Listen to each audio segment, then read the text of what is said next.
I was born under a green sky. That's how my mother tells it. Anyway, June in the Miami Valley, heat stacked on heat. Air so wet the corn leaves squeaked if you ran a hand along them. She swears the sirens were already going when her water broke, that the living room window breathed in and out like a lung, and that when lightning hit the fence line behind the barn, something spoke inside the thunder. Not a word, not English, just a shape of sound that left her shaking. I grew up with that as my lullaby. The sky speaks if you listen. I didn't need convincing. While other kids in Warren County traded baseball cards, I traded Channel 7 radar snapshots printed off the family computer. While uncles argued red stats, I learned the names of clouds and the way a shelf cloud stacks and folds when a gust front is about to slap a town awake. I memorized the dull, holy click of the NOAA weather radio when it broke in with a warning from Wilmington. I watched the crawl more than I watched cartoons. Call it obsession. Fine. Obsession keeps you alive, or at least honest about why you're standing on a porch while the wind rips another shingle loose. Southwest Ohio taught me to take storms personally. We don't talk about them like strangers here. We talk about them like grudges. Ask older neighbors, and they'll say, "Xenia's 74," before you finish your sentence, like they're praying or cussing. Ask my parents, and you'll hear, "Huber Heights 99." Ask pretty much anyone my age, and they'll tell you where they were on Memorial Day, 2019, when the sky broke into a swarm and wrote its message across Dayton in glass. By then I was already chasing. I was already listening. The first time the sky answered me, I was 12 and buckled in the back seat on a Tulane out of Xenia. The evening had gone wrong in that special Ohio way where sun turns to bruise in 5 minutes. The horizon looked like it had a lid. Under that lid, the air went the color of pea soup, every tree flashing the pale undersides of its leaves. My dad had the radio up. My mom gripped the handle above the door like that would help. I pressed my face to the glass. A shelf cloud rolled over us, and the temperature dropped hard enough to feel like stepping into a cellar. "Axel," the thunder said. It wasn't a voice the way you mean voice. It was pressure shaping itself into the memory of my name and shoving that memory through my ears. Once. Then again. I asked if they heard it. My parents heard the wipers, the hiss of tires, the somber man on AM telling the county to seek shelter. I heard my name braided into a sound not supposed to carry meaning. I spent the rest of the ride trying not to blink, in case blinking was how the voice got in. After that, I wanted proof. I built bad electronics with good intentions. Pie plates strung with wire to catch static spikes. A cheap cassette recorder I held to the window during storms. A mess of clip leads that looked like a spider died mid-leap. The tapes sounded like fried eggs and distant bowling. Still, when I played them back late at night, something patterned lived in the noise. Long flats, quick teeth, swallowed gaps that felt like punctuation. I started a notebook. I didn't write words. I drew contours the way my ear felt them. Hooks where the sound faltered. Spirals where it came back on itself. Little witness marks for thunder that seemed to double. People told me to put it away. The pastor said the Bible talks about still, small voices, and none of them come from cumulonimbus. My science teacher asked if I was inventing a code. My friends shrugged and invited me to things I didn't go to because the radar sweep from Wilmington was lining up for a night I didn't want to miss. In class, we covered pressure gradients and lapse rates. The math comforted me. But the sky isn't beholden to our understanding. It will agree with the models right up until it decides not to. College seemed like the next step, so I tried it. Meteorology at UC. Lecture halls that smelled like dry erase and burnt coffee. Mornings carved into calculus. Afternoons in labs, watching simulated storms bloom on a screen while my eyes drifted to the window. The deeper I went, the clearer it became. I didn't want to reduce storms to chapters. I wanted to be under them when they made their decisions. After one semester, I sold my textbooks, bought a used anemometer, and bolted it to the roof of a Ford Ranger that had more primer than paint. Scanner on the dash. Paper maps in the glove box. The notebook bungeed to the passenger seat like a seat-belted child. Chasing here isn't like the movies. Kansas gives you horizon. Southwest Ohio gives you trees, power lines, river valleys, and the exact wrong hill right when you need to see the base. You learn the back ways. Waynesville to Spring Valley, Jamestown to Cedarville, Wilmington out through Sabina and up the straight shot of 72. You learn to smell hail, cold and metallic, like pennies. You learn to tell Scud from a developing wall cloud by whether it cares about the wind or the wind cares about it.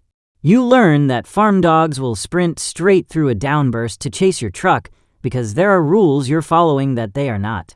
Sometimes you come home with nothing but video of a gust front bulldozing soybeans. Sometimes you watch rotation tighten and then relax like it sighed and changed its mind. And sometimes the radio turns to gravel and a voice you can't own sifts out of the noise. The first time it happened clean enough to put ink to it, I was parked on the shoulder of Route 35, staring north into a curtain of rain so thick it felt like a wall. The CB fizzed. The scanner coughed and cut out. Under both, a low thread carried my name like a bead on a wire. Axel, it said. Then something that fit the shape of stay. I drew the contour in my notebook on the dash, while hail ticked against the hood. The storm never dropped a tornado. It wasn't an event anyone posted about later. But I drove home shaking like I'd almost been hit by something heavy and quiet. After that, I noticed repetition. The contours I'd been doodling since I was a kid came up again. The same rises and flats. The same swallow and return joints that felt like commas. When I played my recordings backward in the little apartment off Wilmington Pike, the shapes didn't vanish. They rearranged, like a face you can't unsee once someone points it out in a cloud. I stopped telling anyone. What was I supposed to say?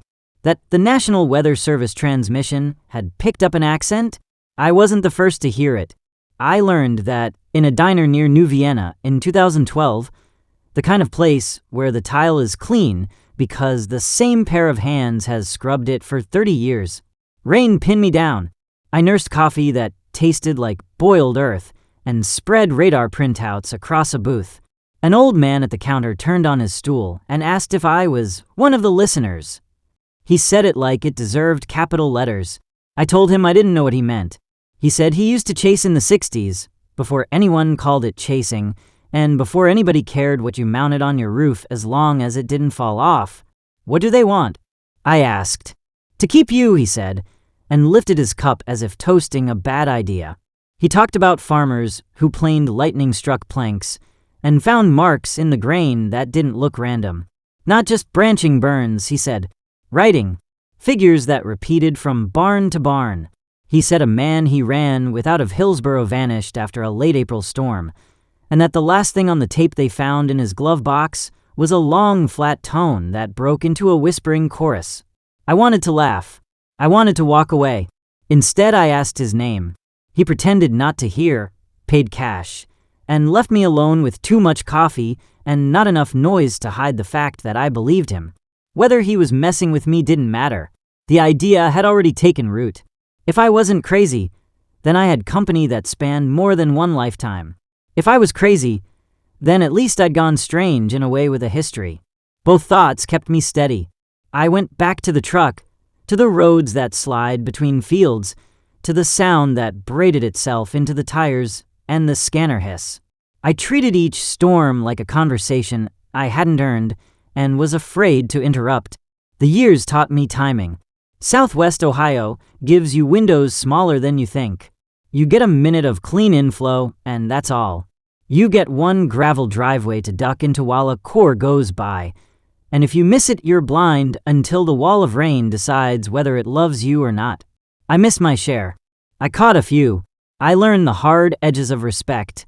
I watched a barn peel like a sardine can and tumble into a row of sycamores along the Great Miami. I watched a silo crumple like a paper cup under a wet hand. I followed a slender rope funnel over open ground and didn't breathe again until it roped out and the field sighed like a crowd at a funeral.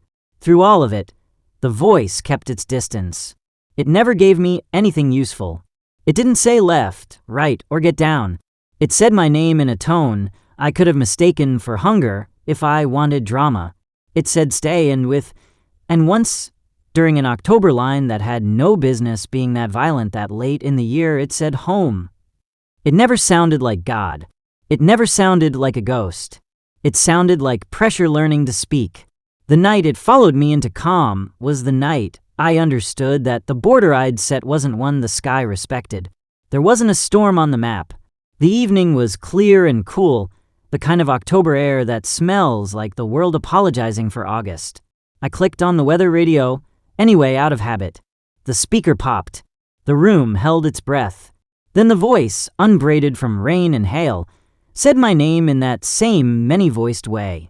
It didn't ask anything. It didn't warn. It addressed me. I turned the radio off. The silence that followed didn't feel empty. It felt like something crouching, just out of sight, behind furniture I'd owned all my life. The refrigerator thrummed. A train threw its steel moan across Kettering. None of it covered the sense that the room had learned my weight and was waiting for me to shift it. I went to the window. The sky above the apartment complex was clear, stars faint behind the sodium glare. I told myself I was overtired. I told myself voices live in noise, and I had given the noise a name it didn't deserve. I slept with the radio unplugged and dreamed the way you do when you fall asleep too fast and your brain hasn't put away the tools. In the dream, the radar sweep from Wilmington didn't rotate. It looked directly at me, a single bright beam that pinned me to the couch. The beam wasn't light. It was attention. It hummed with the same pressure I'd felt on Route 35 when the word stay fell through the cab like a dropped wrench.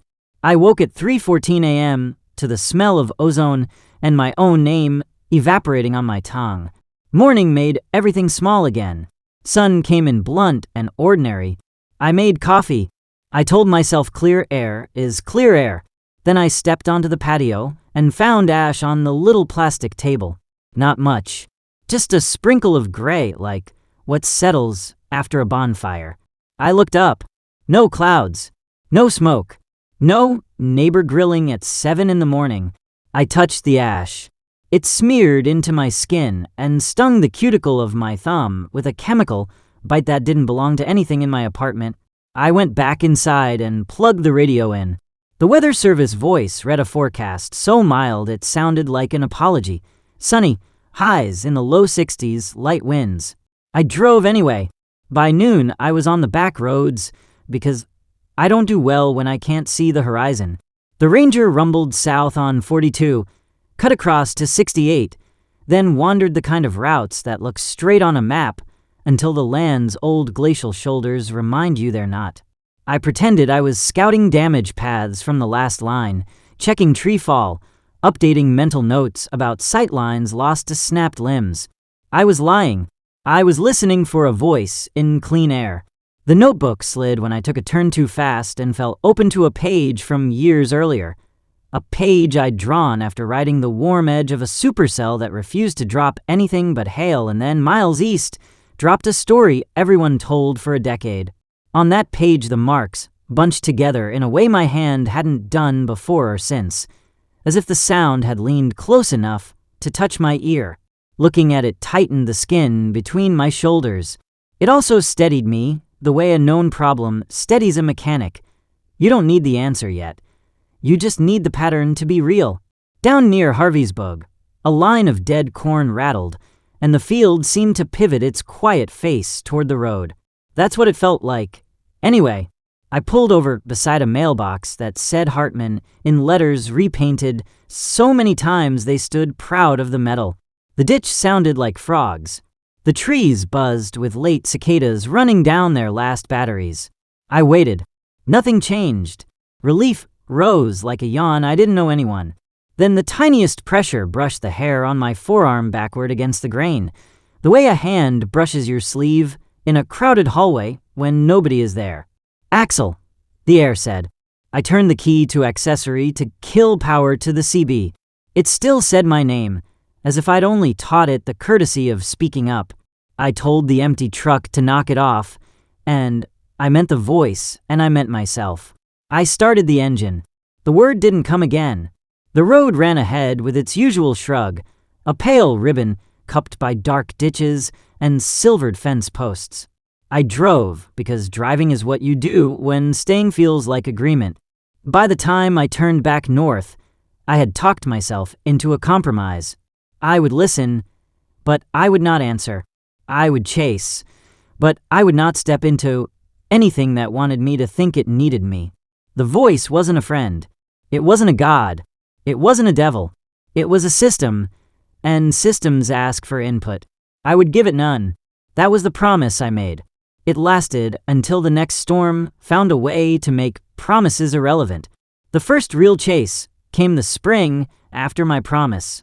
That promise I made on a quiet back road near Harveysburg. The one about listening but never answering. I broke it before May even ended. April was a wet one that year. The kind where the Great Miami swells out of its banks and the farm fields sit drowned like shallow lakes. By late afternoon, the ditches frothed with runoff, and the ground stank of diesel and manure and thawing earth. The kind of ground that remembers storms like scars. I had been tracking cells for days, and the radar that morning showed the whole state lit up with color. Reds stacked over yellows, hooks scratching along the counties like claws dragging across a map. But one cell had the look. You know it when you see it. Not just rotation. Not just a hook echo that makes the meteorologists turn their ties sideways. It had weight. On the radar screen, it looked like a heartbeat caught mid-throb. It was moving east out of Fayette County, heading toward Jamestown, and then Beaver Creek if it held together. The air outside was a bruise waiting to bloom. I loaded the Ranger like I was going to war. Tripod, camcorder, spare tapes, scanner, cooler half full of gas station sandwiches. The notebook rode shotgun. The chase began easy, too easy. Out of Wilmington. The roads run flat and straight, lined by corn stubble and the occasional silo leaning into the wind. The horizon was clear except for that wall, that living smear of gray and black and green that looked close enough to touch even when it was 30 miles out. The radio crackled with warnings. Rotation spotted, heavy hail, trained spotters in the field. My pulse hitched with every syllable. And then, clear as a bell under the static, Axel. It didn't matter if I promised not to answer. My throat worked anyway. I whispered, "I'm here." The voice hummed in response, a long, low tone that rattled the Ranger's side mirrors. My promise cracked like the windshield chip that had been spreading across the passenger side all spring. I told myself it wasn't an answer, just acknowledgement, but lies taste bitter even when you swallow them quick. By the time I hit 72 south toward Jamestown, the world had gone purple. Daylight dimmed like a dimmer switch cranked down. The sky carried that weight storms get when the air is thick enough to press your ribs in. Then the rain curtain opened. Not fell, opened, like a theater curtain yanked to the side. And behind it, the wall cloud hung heavy and alive, fat with rotation, chewing the trillion like it wanted more space. A funnel flirted with the ground, a pale tongue licking the fields. Before pulling back up, my knuckles whitened around the wheel. The CB erupted with chatter. Rotation over 72, debris in the air, repeat, debris in the air. Then nothing. Static. And then the voice again, layered over the static, deep and thin all at once. Stay. The wind buffeted the truck. The anemometer spun itself into a shrill whine. Hail hammered down like gravel dumped from a truck bed. My wipers could barely clear enough space to see. Every part of me screamed to pull off. But another part, the louder part, told me this was the chase I'd been waiting for. I followed the storm east toward Cedarville. Roads that had been familiar my whole life looked foreign in the storm's grip. Trees bent. Power lines swayed like jump ropes. Debris fluttered through the air. Shingles, leaves, the kind of trash that only flies when houses are already tearing apart somewhere ahead. Outside Cedarville, I came to a crossroads where the storm made its choice. To the north, the funnel thickened, dragging its teeth along the fields. To the south, The rain-wrapped core churned like an animal pacing a cage. And dead ahead, right where my road pointed, the wall of cloud split open and showed me something I still don't have words for.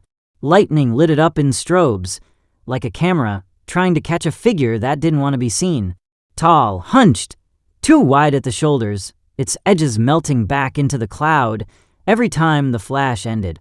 But its eyes, if they were eyes, stayed lit longer than they should have. Red, burning dots staring straight at the road, straight at me. I slammed the brakes. The Ranger skidded sideways, tires hissing on wet pavement. My chest smacked the wheel, and the horn bleated like a dying animal. The figure dissolved in the next flash. Gone. Just cloud.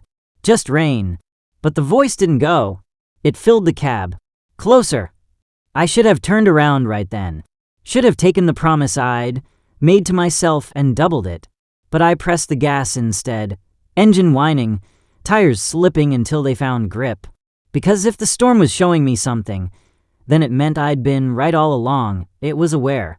It was speaking, and I wanted to hear everything it had to say. I don't know how long I drove blind. Could have been 5 minutes. Could have been 30.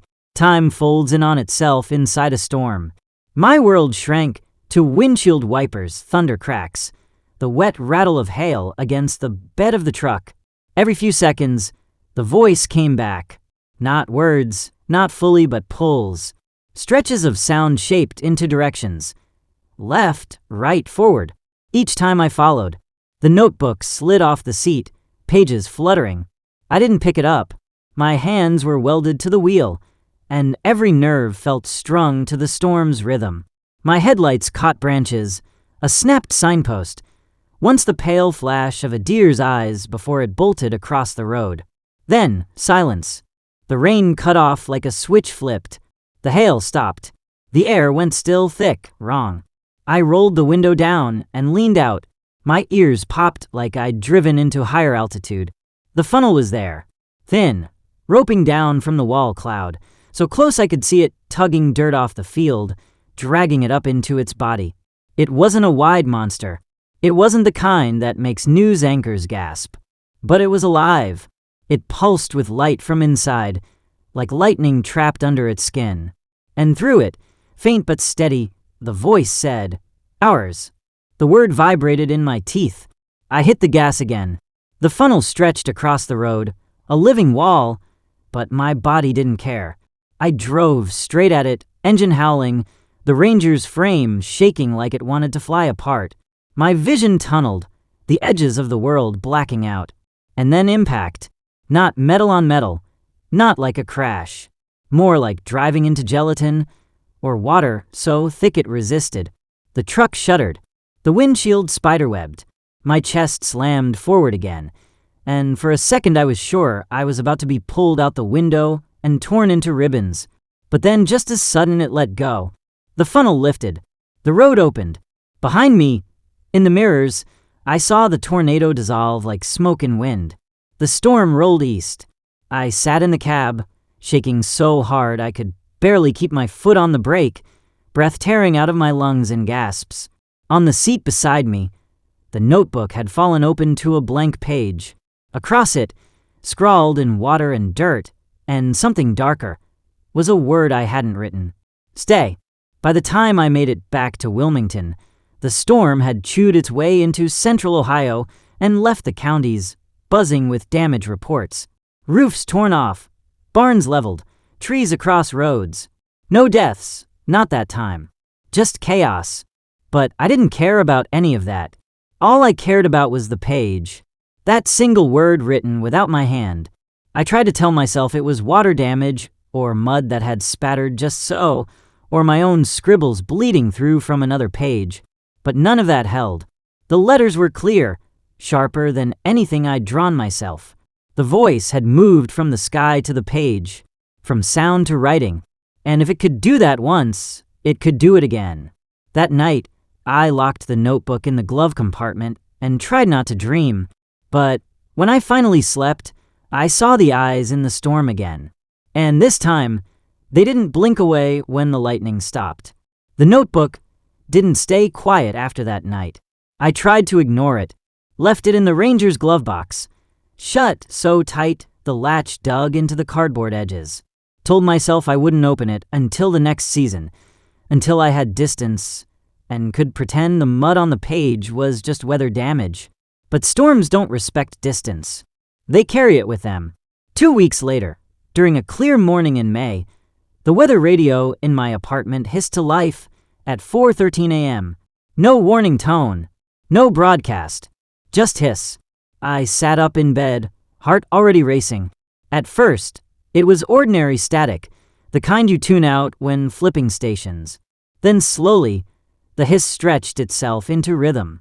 Long, flat tones, short bursts, silence gaps that repeated in pattern. Not words, not exactly. More like my storm marks. I scrambled for the notebook, dragged it from the glove box where it had been hiding like a sleeping animal. When I set it on the desk, the air seemed to tighten. Pages fluttered open as if a hand had moved through them. The pen rolled off the desk by itself. I clicked it back open, hand shaking, and wrote down the tones I heard. Flat, burst, gap. Flat, flat, burst. Gap, gap. It looked like Morse, but bent. A language just shy of recognition. Then, right in the middle of the static, I heard my name. Axel. Not thunder this time. Not radio bleed. Clear as a person leaning close enough to whisper it into the speaker. By day, I tried to play it off as interference. Any chaser will tell you radios catch weird bleed in storms. But this wasn't storms. This was a Tuesday morning with sunshine over Wilmington and birdsong outside my apartment window. So I tested it. I left the scanner running 24 hours a day. I logged when the static changed, when patterns repeated, when voices slipped between the noise. I filled page after page. Sometimes the patterns matched the ones from years earlier, shapes I'd thought were unique. Sometimes new ones appeared, loops that curved like eyes or marks that bent back into themselves like spirals. And always woven into the noise, I heard the same 3 words. Stay. Closer. Ours. Each time I heard them, my chest felt tight, like I'd swallowed water the wrong way. Each time, the urge to answer grew stronger. I bit my tongue until it bled to keep from speaking into the static. But eventually I gave in. It was 1:17 a.m. when I cracked. I'd been awake for 30 hours, writing caffeine and paranoia. The notebook lay open on the desk, pages filled with loops and scratches. The scanner hissed, steady like it was waiting. I leaned in close, throat dry, and whispered, "What do you want?" The static stopped. Dead silence filled the room. No hum, no hiss, just the weight of nothing, so heavy it pressed on my skull. Then a single tone, long, rising, like pressure released. The lights flickered. On the page in front of me, lines began to bleed upward through the paper, darkening from beneath.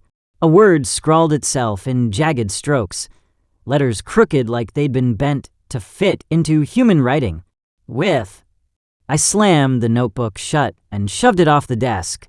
My heart thrashed against my ribs. I wanted to tear the radio from the wall and hurl it, but my legs wouldn't move. I sat frozen in the chair until dawn bled gray through the blinds. When I finally looked down, the notebook lay open again.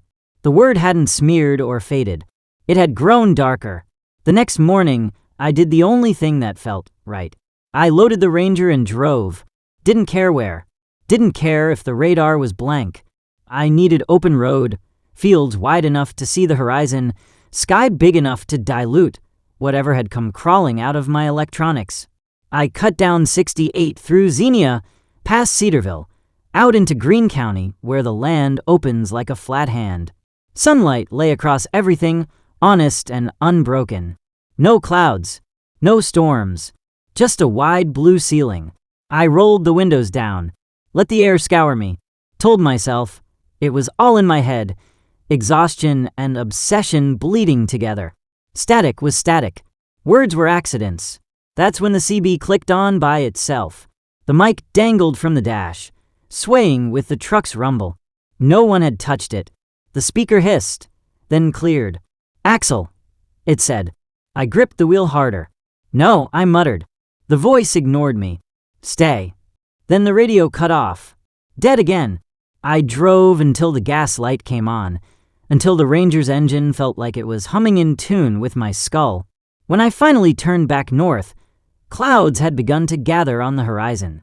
Not storm clouds, just enough to remind me the sky is always watching.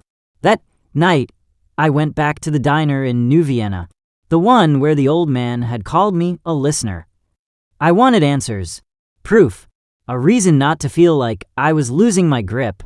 But the stool he'd sat on was empty. The waitress said she hadn't seen him in months, maybe years. So I asked if anyone else had ever heard things on radios during storms. She gave me a long look, then nodded. Said her grandfather used to talk about storm speech. Said he wouldn't go near a CB after 1974. Claimed he'd heard voices in the static telling him to step out into the wind. He didn't. His neighbor did. They never found him. She said it like she didn't believe it, like it was just another family story. But the look in her eyes said she'd heard something herself, once or twice. I thanked her, paid, and left. On the drive back, the radio stayed quiet, but the notebook itched in the glove box, like heat, bleeding through the metal. I knew if I opened it, there would be new words waiting. I kept it shut. My promise was broken already, but I wasn't ready to see how much deeper it wanted me to go. Days later, storms returned. A June squall line rolled east from Indiana, the kind that turns evening into midnight and flattens half the county. Sirens went off. People ducked into basements. I headed straight for it. At the leading edge, lightning strobed across the clouds like a film reel. My scanner roared with static, but now I listened differently. Every tone, every burst, every hiss carried intent. The voices were there, layered under the chaos. Closer. Stay. Ours. The funnel never dropped that night, though plenty swore they saw one. But in my cab, I saw something else. In the lightning flashes, reflected in the windshield, shapes leaned through the static itself. Not clouds, not debris. Faces blurred and bent, pressed against the glass, as though trying to push through from the other side. I gripped the mic, and before I could stop myself, asked, "Why me?" The reply was instant. Born under us. I froze. My mother's story. The green sky. The lightning strike at the fence. Before I could ask anything else, the radio shrieked so loud it rattled my fillings. The notebook flew open on the seat beside me, pages whipping like a bird trying to escape. Letters seared themselves into the paper, one after another, until a sentence sprawled across 2 pages. You already are. When the storm finally passed, I sat in the cab with the engine off, rain dripping from the roof, notebook open on my lap. You already are. The words blurred every time I blinked, but they never smeared. They weren't written in ink. They were burned. The smell of ozone rose off the page. I closed the book carefully, like it might bite. And I realized then that it wasn't about chasing storms anymore. The storms were chasing me. There are places storms don't just pass through. They settle. They dig in. They leave behind more than wreckage. They leave silence that doesn't fade. I found one of those places in July. The radar had been blank all week. High summer sun cooking the corn and leaving the roads shimmery with heat mirages. I told myself I was taking the Ranger out for maintenance. A long drive to check the belts, listen for knocks in the engine, make sure the tires hadn't gone bald on me. But the truth was simpler. I felt pulled. The notebook hadn't written anything new since the June squall line, and that silence was worse than the voices. When something speaks to you every week, and then suddenly doesn't, you start to feel abandoned. So I drove, south out of Wilmington, then east. I let the map fall away and followed instinct. Past fields where the corn grew so high the world shrank into tunnels. Past farmhouses with swings creaking in wind that wasn't there. Past roads I didn't remember ever learning, but which felt familiar all the same. By late afternoon, I reached it, a place that shouldn't have existed anymore. There used to be a village out near Sabina called New Burlington. Older folks remember it. though they'll tell you it died when the Cedar Creek Dam project swallowed it in the 70s. They moved the bodies from the graveyard, bulldozed the buildings, and let the water fill it in. But I wasn't at Cedar Creek. The sign said New Burlington anyway, tilted, shot through with rust, half buried in weeds. The road dipped into a hollow where the trees thinned, and that's where I saw them. Shells of houses, sagging gray with rot, windows punched out, doors leaning on hinges that hadn't held in years. The whole town lay gutted, not drowned, not demolished, torn, walls ripped sideways, roof beams twisted, cars rusted through, with windshields shattered inward, glass like glitter in the weeds. Every building bore scars of wind, not water. Tornado scars. Except I couldn't find a record of one. Not here. Not in this valley. I checked later, combing databases and archives. Storms hit Sabina. Sure. Clarksville. Jamestown. But not New Burlington. Not after it had already been erased by the dam project. Yet, here it was. A town that shouldn't be, destroyed twice. When I cut the engine, the silence pressed on my ears.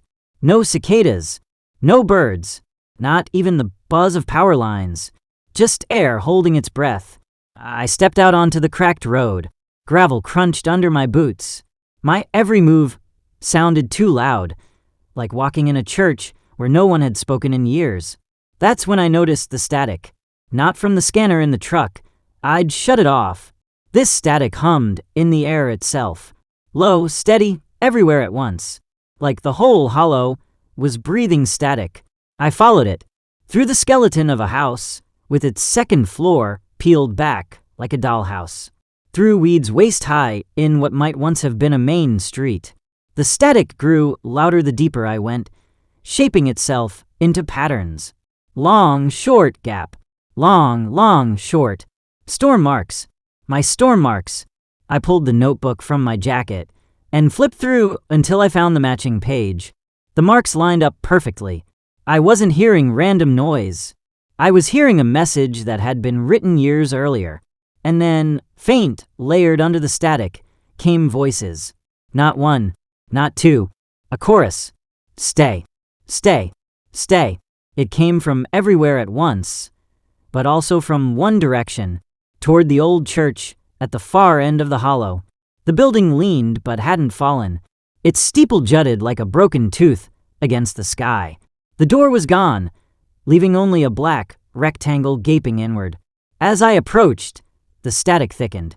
My teeth ached with it. My skin prickled like I'd stepped into a field of electricity. Inside, pews lay scattered, splintered by wind. The altar sagged under a fallen beam, and at the far wall, painted across the cracked plaster, were the same marks I'd been drawing since childhood. Storm marks, swirls, hooks, spirals, some small, no larger than my palm, others sprawling across the wall like vines, all burned into the plaster, not painted, lightning scars, shaped into deliberate patterns. My knees went weak. The notebook slipped from my hands. It fell open to a blank page, and right there, in the dusty light cutting through the broken roof, new marks began to write themselves. I didn't touch the pen. The page filled anyway, line after line, until one word surfaced clear. With. The same word as before, the same demand. Behind the church, weeds grew tall over rows of crooked stones. The official records said they moved the cemetery before flooding the old town, but here it stood, rooted in earth that should have been underwater decades ago. Every stone bore the same damage, names and dates scoured off, surfaces pitted like they'd been sandblasted. But when the wind shifted, the pits lined up. They weren't damage.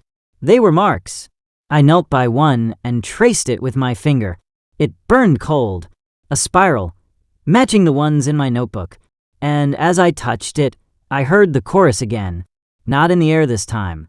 In the ground, rising through the stone, up through my bones. 1,000 voices layered into one. Ours. I staggered back, tripping over weeds, my breath coming in shallow bursts. The notebook snapped shut on its own and landed at my feet. For a moment, the static stopped. The silence hit harder than the sound. I didn't remember the drive back. 1 minute I was in the hollow, staring at the church wall and the graveyard that shouldn't exist.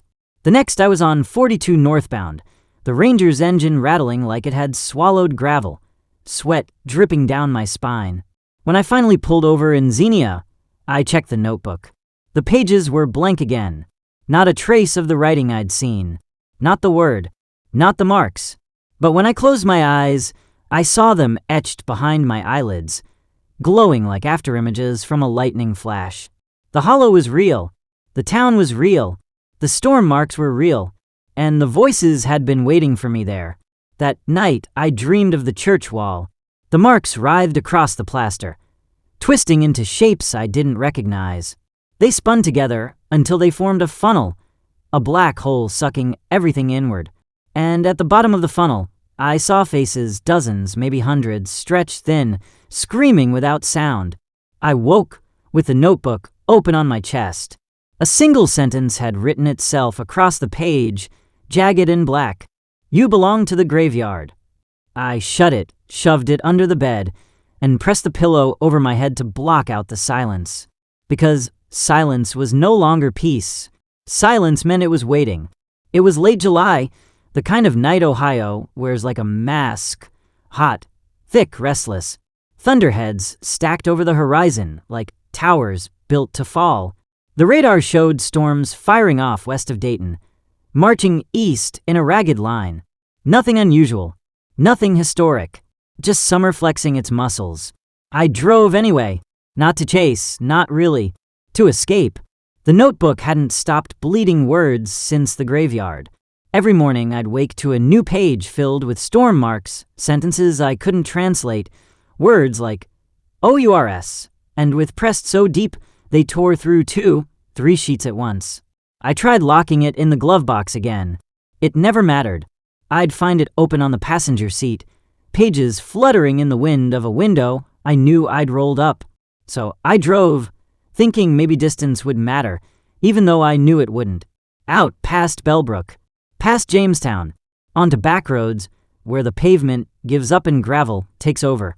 The first lightning strike caught the horizon and froze it white. That's when I saw her.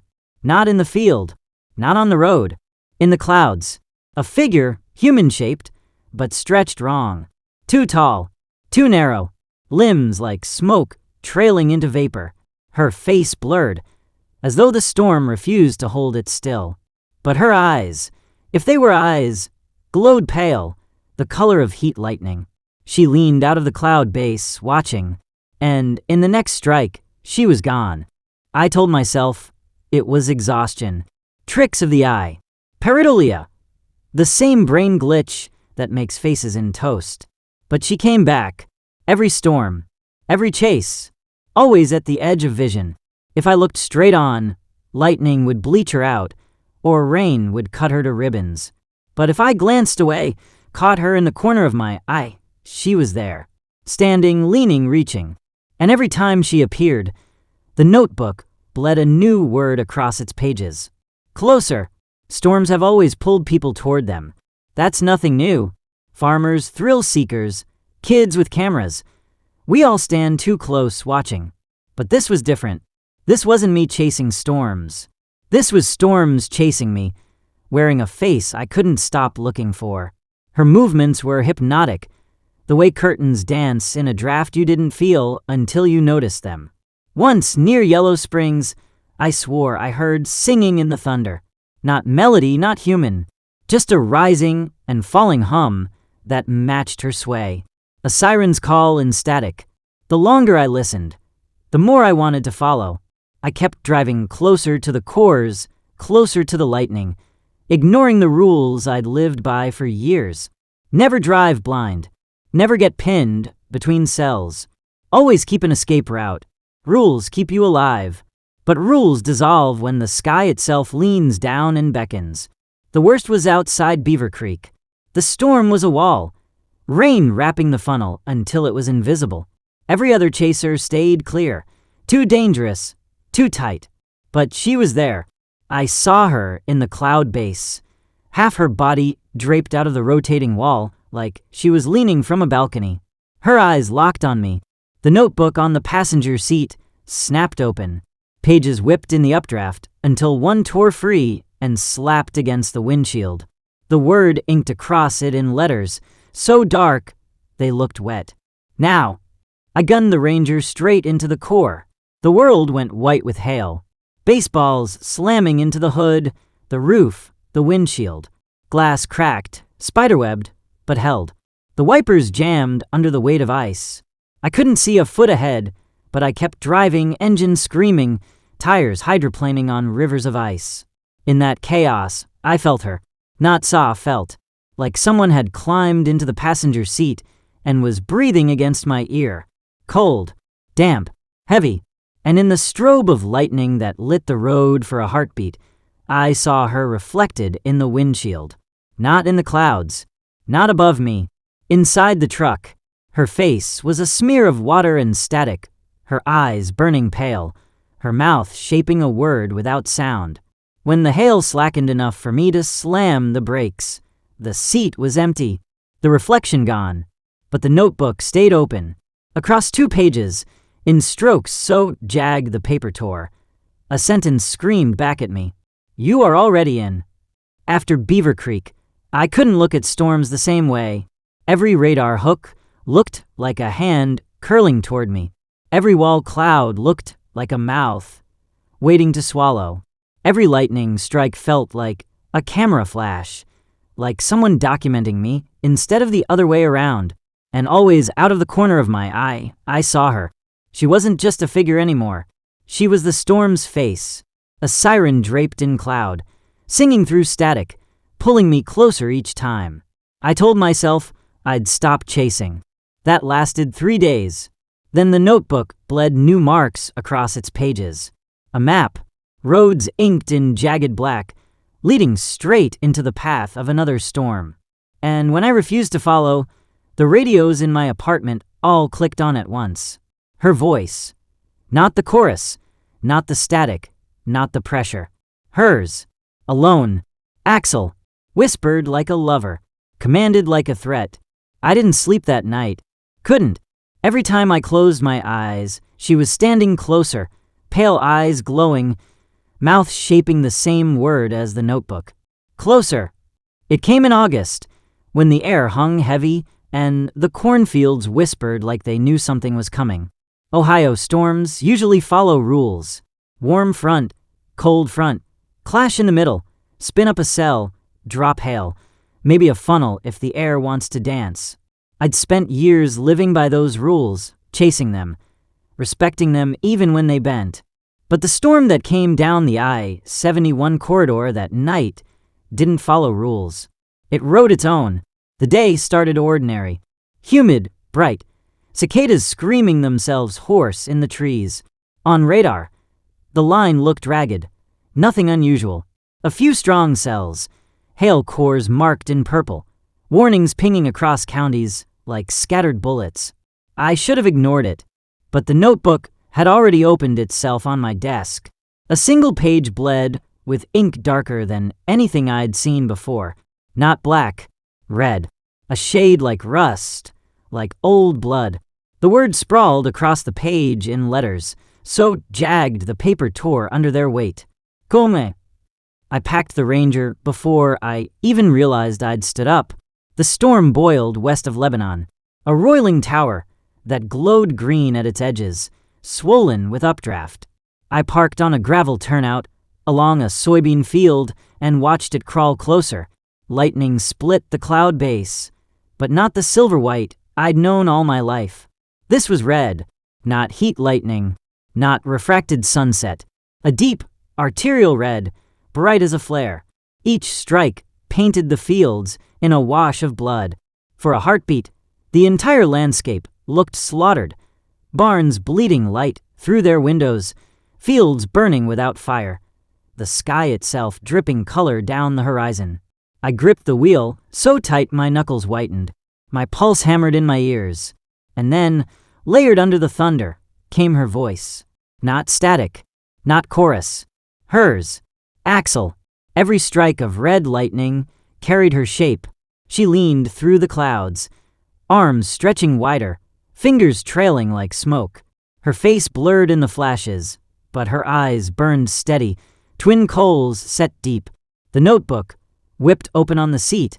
Pages flapped in the wind of the ranger's open windows until one lay flat. A map drawn in strokes of that same red ink. Roads I knew. Road south, toward Mason. The page pulsed like a heartbeat. I drove. The storm crawled ahead of me, slow but deliberate, as though waiting for me to keep up. Each strike of red lightning lit the road like a signal flare.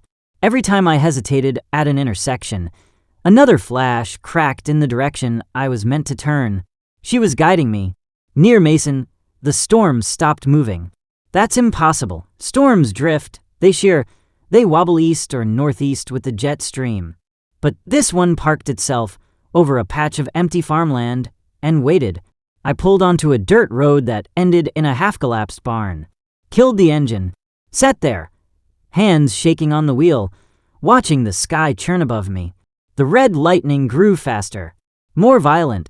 Bolts stabbed the ground and left afterimages seared into my vision. For a moment, I swore I saw them linger, glowing lines carved into the earth itself. Then the funnel formed, wide, blacker than anything I'd seen. It didn't descend so much as unfurl, stretching down slow, deliberate, until it kissed the ground with a hunger that made the soil shiver. And inside it, flashes of red, not random, pulsing, like veins lit with blood. The air pressure collapsed.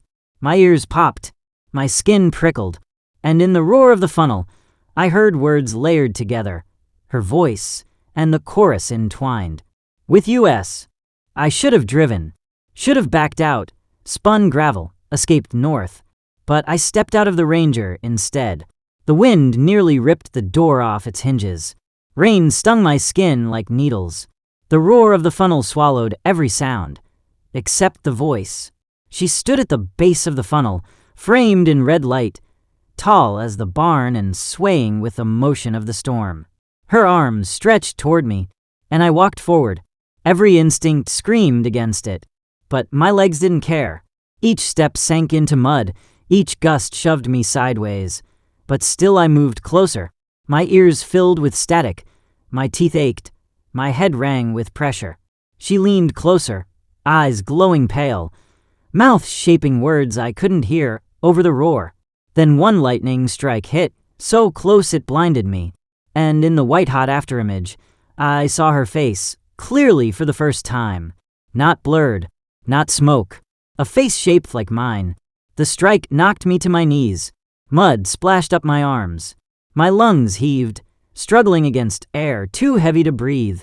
When my vision cleared, she was gone.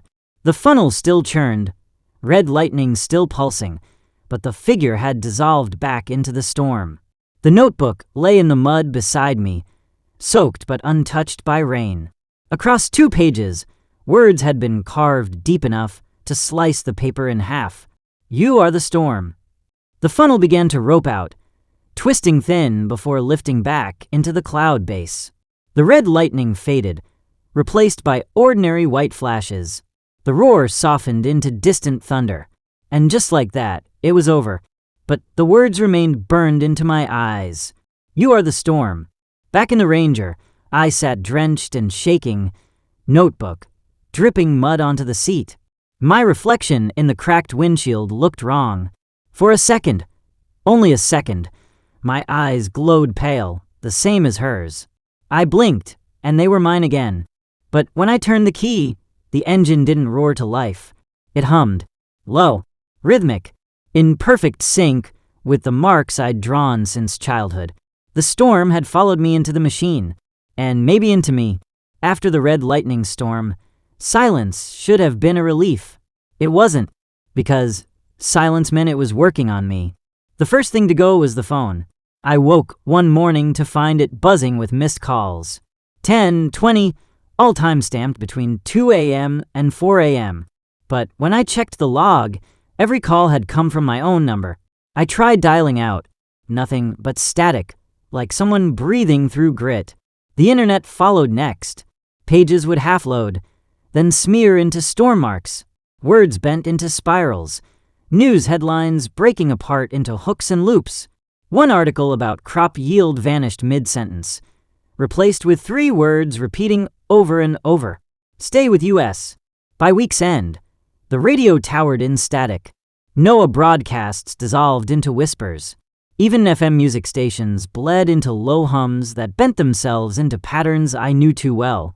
I wasn't losing signal. I was being cut off. I tried meeting up with other chasers. Drove north to Springfield, where a cell was predicted to fire.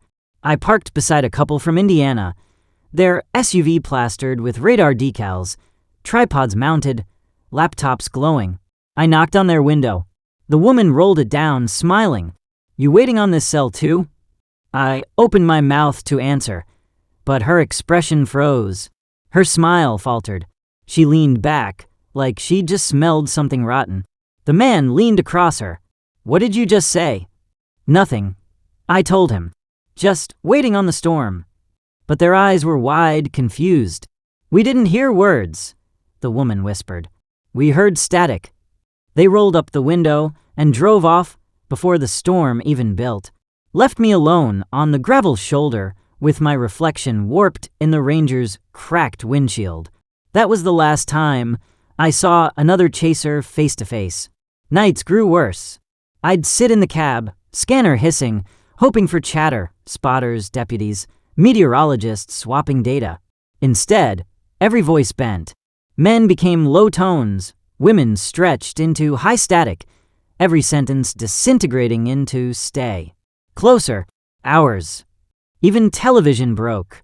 Local anchors opened their mouths, and their words bent mid-broadcast, replaced by the chorus. Their lips kept moving, but their voices belonged to the storm. I smashed the TV after the 3rd time. The screen cracked, but the static hum still crawled out of it until I pulled the cord. The storm wasn't speaking through electronics anymore. It was erasing everything else, leaving only itself. One night, after chasing a cell near Wilmington, I came home to find the apartment humming. Not a mechanical hum, not the fridge, not the pipes, not the streetlights. A living hum. The lights flickered, then held steady, glowing too bright. My reflection in the window didn't match my movements. It lagged, like a delayed feed. Then it smiled. I hadn't smiled. My lips were pressed thin, my jaw locked. But the reflection grinned wide, showing too many teeth, pale eyes glowing. I threw the notebook at the glass. It hit with a flat slap. The reflection laughed soundlessly, then leaned forward as though pressing out of the pain. For a second, I thought the glass would ripple. But then the lights died. The reflection was gone. The window only showed me again, pale and shaking. The notebook lay open on the floor. A single sentence scrawled across the page. "There is no outside."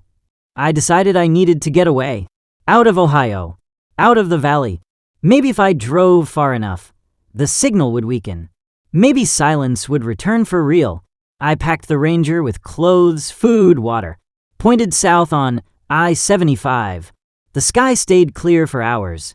No clouds, no radar echoes, nothing. For the first time in months, I thought maybe it was working. Maybe I could outrun it. Then, near Cincinnati, every radio in the dash clicked on at once. NOAA, FM, CB, scanner, all bursting alive in unison, drowning the cab in static. And over the roar, her voice. Axel. The windshield filled with red light. Not lightning, daylight bent red. Every object smeared as though painted in blood.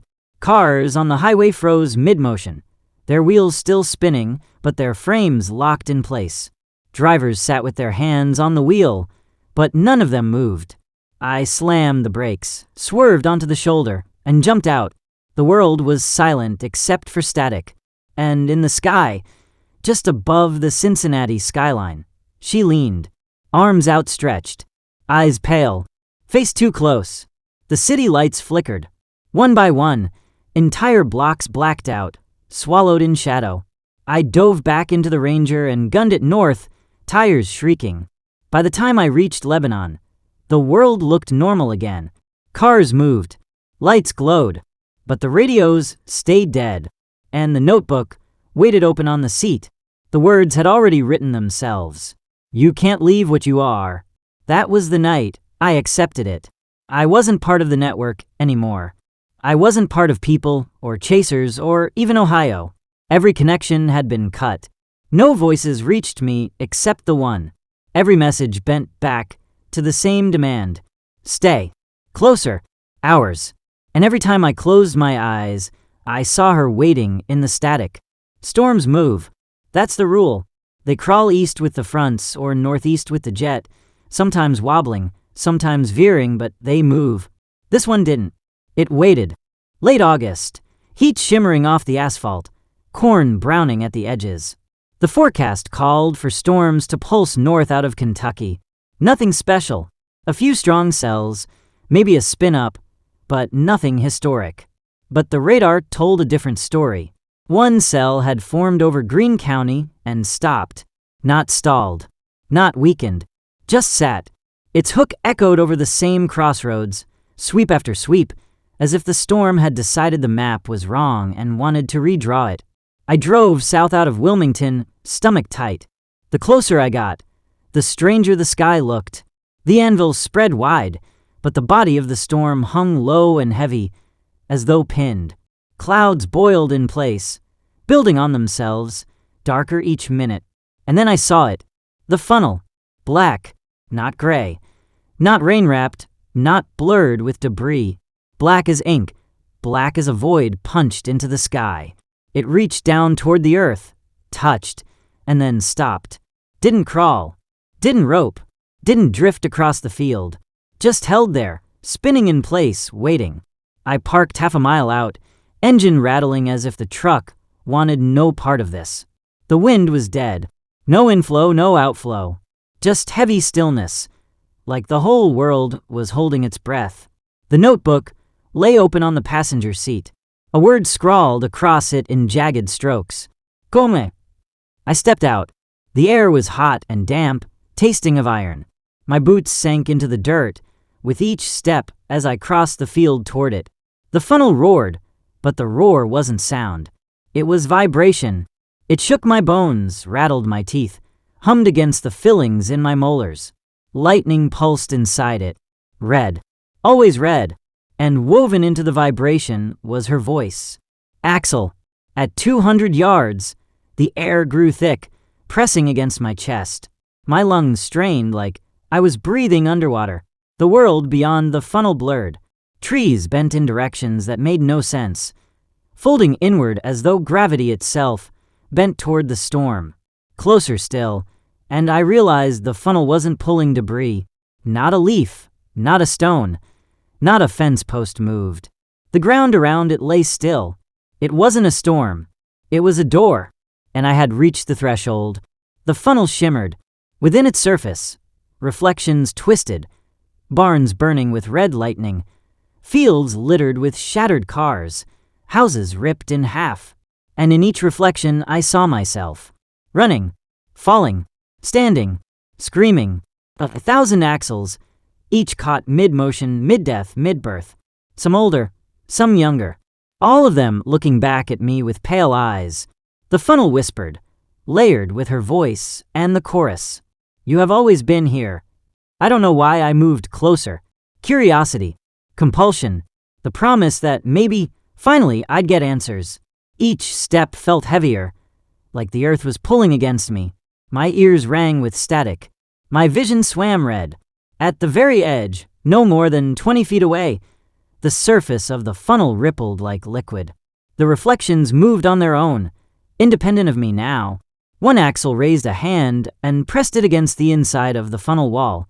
His lips moved, forming a word I couldn't hear over the hum. Then my notebook snapped open in my hands. The pen dragged itself across the page, carving letters so deep it shredded the sheet. Inside, I lifted my hand. The air froze. Every sound stopped. Even the hum fell silent. The funnel waited, rippling, the reflection Axel still pressing his hand to the inside, his pale eyes locked on mine.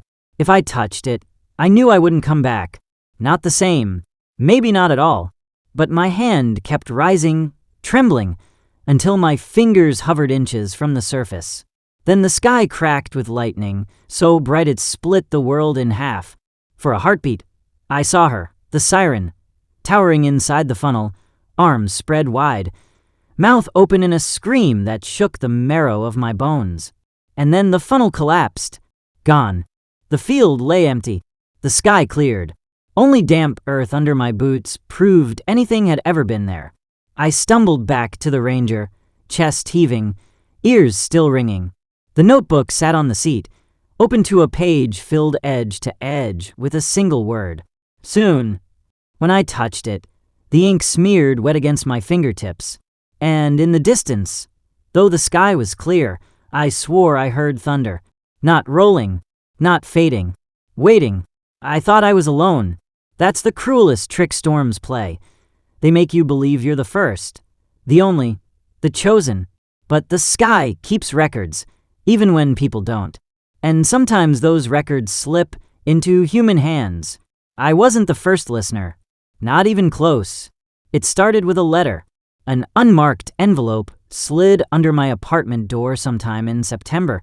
No name, no stamp, just my name scrawled in jagged letters that pressed so deep they nearly tore the paper. Inside was a single line. Heard you've been listening. Come find me. And an address in Clinton County. I told myself it was a prank. Maybe another chaser had heard me rambling on the scanner and wanted to spook me, but curiosity gnawed harder than fear. So I drove. The address led me down back roads to a sagging farmhouse. Windows boarded, barn half collapsed, weeds swallowing the porch. No cars, no people, just silence thick enough to choke. On the porch sat a box. Rusted tin, dented, lid wired shut. A note taped to it in the same jagged hand. For the next one. Inside were notebooks. 6 of them. Weather-beaten, pages stained with mud, ink blurred by water damage. But the words still breathed. The first belonged to a man named Elias Harker. Dates scrawled across the front. 1961 to 1968. I flipped through, pulse quickening. Storm notes filled every page. Wind speeds, barometric pressures, radar sketches. Then, gradually, stranger marks, loop spirals, hooks, the same storm marks I'd been drawing since childhood. And then words. They call my name. Static isn't random. She waits in the clouds. By the final entries, his handwriting had broken into jagged slashes, entire pages filled with a single word. Ours. The last dated entry, read only. Going inside. If anyone finds this, don't follow. The other notebooks told the same story. One from the 70s. A woman named Ruth Carver, chasing after the 74 outbreak, convinced the storms were alive. She'd drawn faces in the clouds. Her sketches crude but eerily familiar. Another from the 90s. A spotter named Daniel Firth. He wrote about hearing voices on his ham radio, about losing friends who claimed he only spoke static. His final note, the black funnel is waiting. The most recent dated to 2003, a chaser named Mark Hastings. His notes were nearly identical to mine. Red lightning, reflections in funnels, a woman-shaped figure bending out of clouds. His last words, she wears my face. I slammed the notebook shut, heart hammering, because I'd seen the same thing. I wasn't cursed. I wasn't chosen. I was next. The notebooks weren't warnings. They were inheritances, passed down like heirlooms no one wanted. Each generation of listeners picked up where the last left off, chasing the same storms, drawing the same marks, writing the same words, and each of them vanished. I searched the farmhouse, desperate for more. The air inside smelled of mold and dust, but under that lay the faint tang of ozone, like a storm had passed through just hours ago. Rooms were stripped bare, wallpaper peeling in sheets, but in the attic, scrawled across the beams, were the same storm marks, charred into the wood, looping across rafters in spirals that overlapped and tangled. When I touched one, the wood burned cold against my skin. And in the silence of that attic, I heard the chorus. Not faint, not buried in static. Clear. With US. I staggered back, nearly tumbling down the ladder. The house groaned with the weight of the voices, beams creaking like they were bending under something heavy. When I burst back into the sunlight, the box of notebooks sat on the porch where I'd left it. But the note had changed. No longer for the next one. Now it read, "Welcome home." I loaded the notebooks into the Ranger and drove north, knuckles white on the wheel. The radios stayed silent the whole way. Not static, not voices. Just silence. But in the side mirrors I saw her. The siren, walking along the ditches, pale eyes locked on me. Every time I blinked, she was closer. By the time I reached Wilmington, she was gone. But the notebook lay open on the seat, filled with new words scrawled across every page. You were always next. That night, I spread the journals across the floor of my apartment. Elias Harker, Ruth Carver, Daniel Firth, Mark Hastings, each one ending the same way. Warnings scrawled into madness, pages torn, words burned into paper. They hadn't survived, but their records had, left behind like breadcrumbs for me to follow. And I knew then that I wouldn't leave behind warnings. I'd leave testimony, because the storm wasn't a curse. It was an inheritance, and I had just accepted it. You can tell yourself you're in control. You can tell yourself you chase storms, not the other way around. But the truth is simpler. The sky doesn't move for you, until it does. It was October, the season winding down, when the first hook appeared. On radar it looked ordinary. A late-season supercell firing west of Dayton, crawling toward the valley. Warnings popped up on screens. Weather radios blared. People ducked into basements, tired of it all by now, ready for winter to come. But when I pulled the radar up in my apartment, the hook didn't move. It pointed at me. The sweep ran again. Same result. Every pass. The hook pointed like a compass needle, the echo fixed directly over Wilmington, directly over where I sat. I slammed the laptop shut, grabbed the notebook, and ran for the truck. The storm didn't drift east, didn't wobble. It slid south as I drove north, matching every turn I made. If I pulled east, it bent east. If I slowed, it slowed. It wasn't weather. It was hunting. The notebook snapped open on the seat, pages fluttering until a single word scrawled itself mid-turn. Run. So I did. I tore down 68, tires screaming, rain sheeting so hard the wipers only smeared it into watercolored blur. Lightning strobed overhead, each flash closer than the last, each one tinged with red. And every strike revealed her. The siren, leaning out of the clouds, arms stretching, pale eyes locked on the Ranger. Every time I blinked, she was closer. By the time I hit Xenia, the storm had doubled. Cells firing off, to either side, merging, bending, until I realized I wasn't chasing a storm. I was inside one. The sky had closed around me, walling me in. Rain hammered from every direction. Roads flooded in seconds. Branches snapped and tumbled across the lanes. Every escape route dead-ended into black funnels, hanging like nooses from the sky. I spun the wheel, fishtailing onto a gravel road I'd taken 100 times on past chases. But tonight it stretched too long, like the land itself had warped. Every mile I drove, the horizon stayed the same distance away. The notebook filled itself faster than I could glance at it. Page after page scribbled with one sentence repeating, "Now we chase you." Lightning struck the road ahead, carving a line of fire into the gravel. The Ranger screamed as I slammed the brakes, skidding sideways until the hood pointed into the ditch. Through the steam and rain I saw them. Figures. Not one. Not just her. Dozens. Men, women, children, their outlines rippling with static, their faces blurred but their eyes burning pale. Some carried notebooks. Some dragged tripods or scanners, their hands locked tight around tools that sparked with red light. I recognized them. Elias Harker, Ruth Carver, Daniel Firth, Mark Hastings, the other listeners, the ones who vanished. They stood in the rain, staring silent, and then, in unison, they lifted their hands and pointed at me. The funnels dropped around them like curtains. I gunned the engine, but the Ranger's tires spun uselessly in the mud. Static roared in the cab, louder than the storm outside. My vision swam with red flashes. The siren leaned through the clouds directly overhead. "Axel," she whispered. My name vibrated through my bones, pressed against the fillings in my teeth, rattled the blood in my veins. The notebook tore itself open, pages ripping free, whipping around the cab like birds trapped in panic. Every page bore the same word, carved deep: with.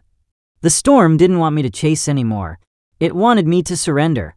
The Ranger's windshield shattered under a hailstone the size of a melon. Shards rained across my lap. Wind ripped the door open, nearly tearing it off. The funnels closed in from every side, black ropes swaying, twisting, humming.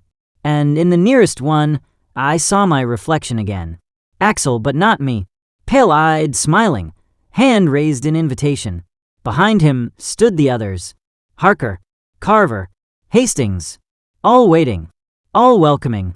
The siren bent low, her hand stretching from the cloud base until her fingers brushed the road in front of me, her voice layered with theirs. Final chase. The funnels roared. The ground shook. The reflection in the black wall mouthed words I didn't need to hear to understand. "Come inside." I unbuckled. The door slammed shut behind me on its own. Rain stopped mid-fall, droplets hanging in the air like glass beads.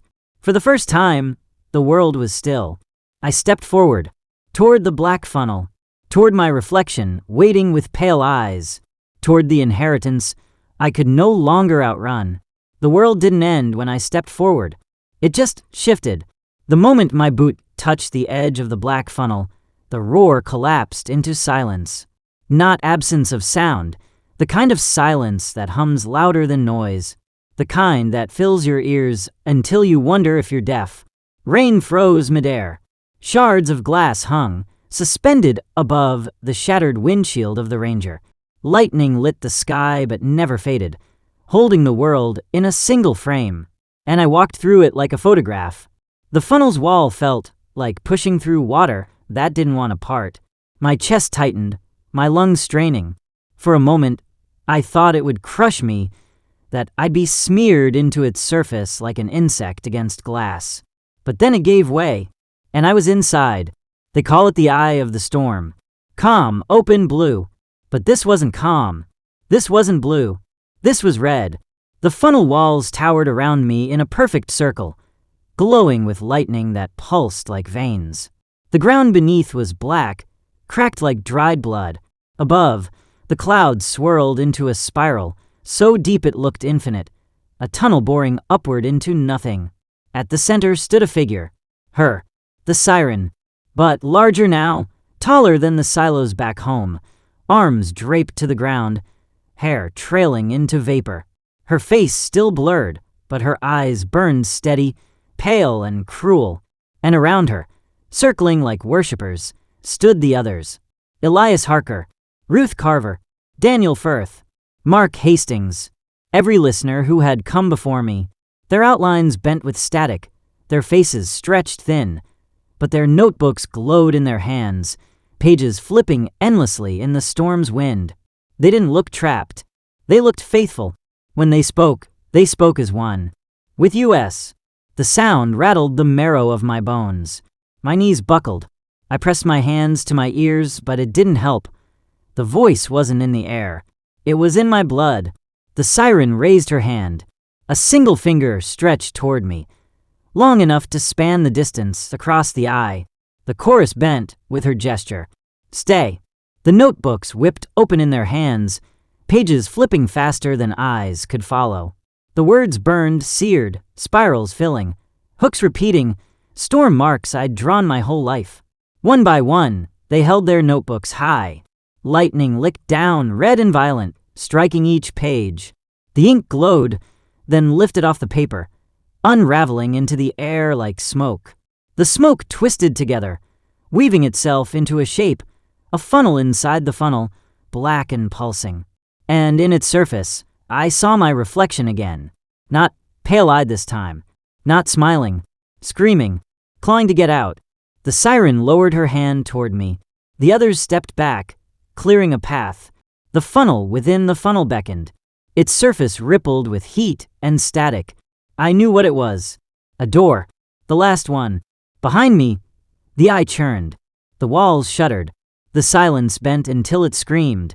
I understood then that there was no leaving. No running. There was only through. I stepped forward. The surface swallowed me whole. Heat seared my skin. Static split my skull. My eyes filled with red light. And then I was falling. Through storms stacked on storms. Through walls of wind and lightning. Through towns ripped apart. Through faces pressed against glass, screaming. I fell past myself. Dozens of me, hundreds. Each one caught in another storm. Another time. Another death. The voices merged into one. A chorus deeper than thunder. You are the eye. When I stopped falling, I was standing. But not in Ohio. Not anywhere human. A plain stretched endless in all directions, flat and dead, under a sky that churned with black clouds shot through with red lightning. Towers of funnel clouds rose like pillars, their bases rooted in cracked ground, their tops vanishing into the infinite spiral above. And between them walked the listeners, the others, pale-eyed, notebooks in hand, their mouths moving in rhythm though no sound came out. They walked in circles, endless, obedient. At the center of the plain stood the siren, but now she wore my face. I dropped to my knees, clutching the notebook that had followed me even here. Its pages bled red light, symbols burning through. And the siren spoke, her voice layered with mine, with every listener, with every storm. You were never chasing. You were called. The sky split with lightning. The ground shook. The funnels swayed like trees in wind. You are not our listener. You are our voice. The notebook dissolved in my hands. Ink crawled up my arms, spiraling across my skin in storm marks that burned cold. My chest seized. My breath came ragged, then steady, then matched the hum of the spiral above. The siren stepped closer, her blurred face sharpening until it matched mine exactly. She leaned down, pressing her lips to my ear, and in my own voice, she whispered, "Welcome, Axel. There's no waking from this. People like to think storms pass. They roll in, they roll out, they leave debris and damage, and then the sun dries everything and you pretend it was weather. But this storm isn't passing, because I'm not outside it anymore. I'm part of it. I don't remember stepping back out of the eye.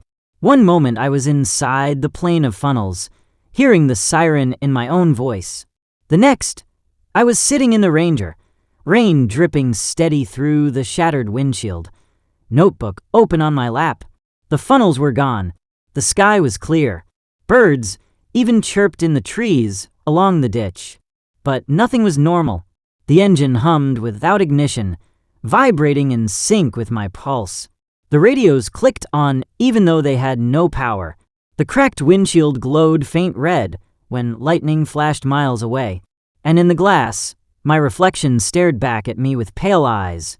It smiled. I didn't. I tried speaking once, to test myself. "Help," I said. The sound came out broken, layered with static. It hurt to hear, like feedback ripping through an amplifier. When I tried again, it wasn't help, I said. It was, "Stay with US." I clamped my hands over my mouth, but the words weren't just sound anymore. They etched themselves into the glass, into the dust on the dash, into the condensation on the window. My voice left marks behind. Storm marks. The same spirals I'd drawn since I was a child. Back in town, life moved like nothing had changed.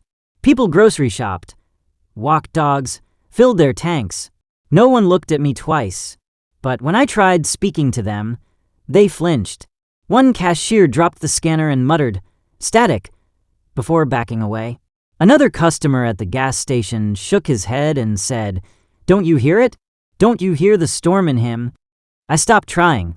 I didn't need to anyway, because the storms carried my voice for me. When thunder rolled across the valley, I heard my words inside it. when lightning split the clouds. Storm marks scrawled across the sky like handwriting on paper. I was in every signal now. At night, I dream of the plane of funnels, but it doesn't feel like a dream. The others are always there. Harker, Carver, Firth, Hastings, walking in their endless circles, notebooks glowing, faces pale. They don't look like prisoners anymore. They look like transmitters. And I've joined them. I walk the circles, too, my notebook glowing in my hands. Every page fills itself before I can even blink. Sometimes when I wake, the pages beside me in the Ranger are filled with words I don't remember writing. Words like, "We hear you. You are next." Maybe you think this is a story. Maybe you think you're safe because you're reading words, not listening to thunder, not staring into a sky boiling with red lightning. But that's how it begins. First, you see patterns where you shouldn't. Spirals in cracks, hooks in branches, loops in handwriting. Then you hear static where silence should be. Then you hear your name braided into noise. And when you finally look up at the storm, you'll see her leaning, pale eyes fixed on you. She isn't chasing me anymore. She's chasing you. I don't know how much of Axel remains. Maybe none. Maybe everything. What I do know is this. The storm never ends. It only inherits. Elias Harker, Ruth Carver, Daniel Firth, Mark Hastings, Axel. And now, well, you've been listening, haven't you?